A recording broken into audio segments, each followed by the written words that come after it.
Stamp Act. The Stamp Act of 1765 was the first internal tax levied directly on American colonists by the British government. The act, which imposed a tax on all paper documents in the colonies, came at a time when the British Empire was deep in debt from the 7 Years' War, 1756–63, and looking to its North American colonies as a revenue source, arguing that only their own representative assemblies could tax them. The colonists insisted that the act was unconstitutional, and they resorted to mob violence to intimidate stamp collectors into resigning. Parliament repealed the Stamp Act in 1766, but issued a declaratory act at the same time to reaffirm its authority to pass any colonial legislation it saw fit. The issues of taxation and representation raised by the Stamp Act strained relations with the colonies to the point that, 10 years later, the colonists rose in armed rebellion against the British. Contents: raising revenue. The roots of colonial resistance. Uproar in the colonies. Unresolved issues raising revenue. The 7 Years' War, 1756–63, ended the long rivalry between France and Britain for control of North America, leaving Britain in possession of Canada and France without a footing on the continent. Victory in the war, however, had saddled the British Empire with a tremendous debt. Since the war benefited the American colonists,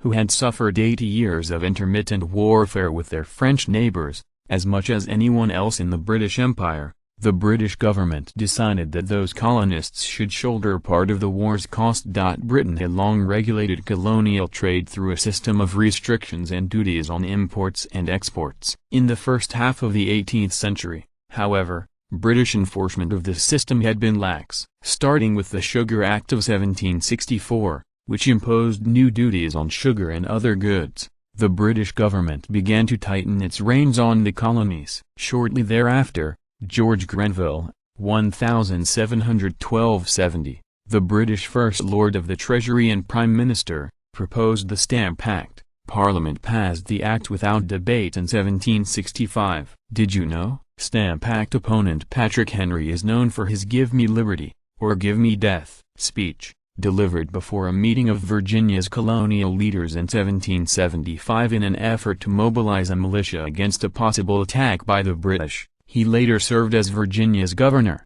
1776–79, 1884–86. Instead of levying a duty on trade goods, the Stamp Act imposed a direct tax on the colonists. Specifically, the act required that, starting in the fall of 1765, legal documents and printed materials must bear a tax stamp provided by commissioned distributors who would collect the tax in exchange for the stamp. The law applied to wills, deeds, newspapers, pamphlets and even playing cards and dice. Part of the revenue from the Stamp Act would be used to maintain several regiments of British soldiers in North America to maintain peace between Native Americans and the colonists. Moreover, since colonial juries had proven notoriously reluctant to find smugglers guilty of their crimes, violators of the Stamp Act could be tried and convicted without juries in the vice-admiralty courts.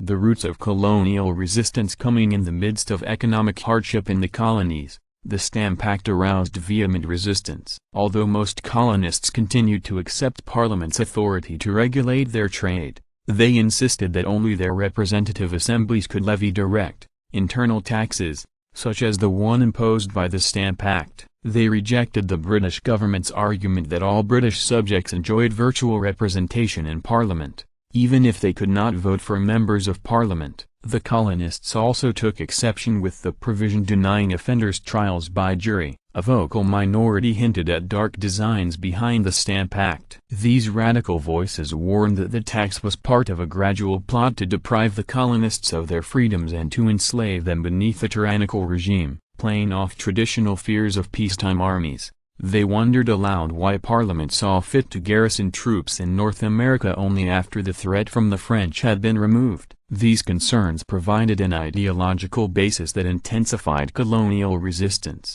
Uproar in the colonies. Parliament pushed forward with the Stamp Act in spite of the colonists' objections. Colonial resistance to the act mounted slowly at first, but gained momentum as the planned date of its implementation drew near. In Virginia, Patrick Henry, 1736–99, whose fiery orations against British tyranny would soon make him famous, submitted a series of resolutions to his colony's assembly, the House of Burgesses. These resolutions denied Parliament's right to tax the colonies and called on the colonists to resist the Stamp Act. Newspapers throughout the colonies reprinted the resolutions, spreading their radical message to a broad audience.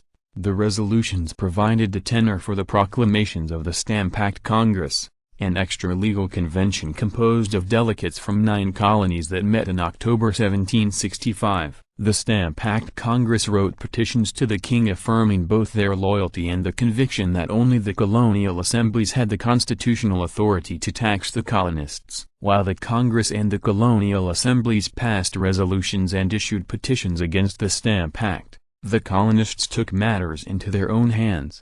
The most famous popular resistance took place in Boston, where opponents of the Stamp Act, calling themselves the Sons of Liberty, enlisted the rabble of Boston in opposition to the new law. This mob paraded through the streets with an effigy of Andrew Oliver, Boston stamp distributor, which they hanged from the Liberty Tree and beheaded before ransacking Oliver's home. Oliver agreed to resign his commission as stamp distributor. Similar events transpired in other colonial towns, as crowds mobbed the stamp distributors and threatened their physical well-being and their property. By the beginning of 1766, most of the stamp distributors had resigned their commissions, many of them under duress. Mobs in seaport towns turned away ships carrying the stamp papers from England without allowing them to discharge their cargoes. Determined colonial resistance made it impossible for the British government to bring the Stamp Act into effect. In 1766, Parliament repealed it. Unresolved issues. The end of the Stamp Act did not end Parliament's conviction that it had the authority to impose taxes on the colonists. The British government coupled the repeal of the Stamp Act with the Declaratory Act,